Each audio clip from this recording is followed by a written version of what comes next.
श्री स्वामी समर्थ. रिकामे डोके सैतानाचं घर. म्हणून कधीही आयुष्यात कोणाची निंदा करायची नाही. कोणी जर तुमच्याकडे येऊन निंदा करत असेल त्या व्यक्तीला लगेच म्हणायचं की तू निंदा करू नको. तुम्ही जर दुसऱ्यांची निंदा ऐकत असाल त्याचे दोष तुम्हाला लागत असतात. गुरुचरित्रामध्ये वर्णन आहे. निंदा नालिस्ती जर केली तर आपल्याला जो जन्म आहे तो खूप वाईट जन्म भेटतो.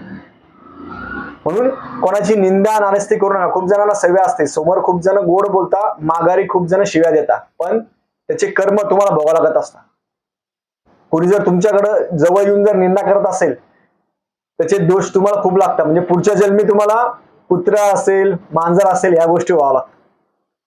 म्हणून आयुष्यात कधीच कोणाची निंदा करू नका. तुम्ही एक मौन धारण करा. आणि दुसऱ्याने तुम्हाला किती त्रास दिला तरी पण निंदा करू नका. ही गोष्ट लक्षात ठेवा. निंदा केल्याने तुमचंच अधोगती होत असते. केलेली सेवा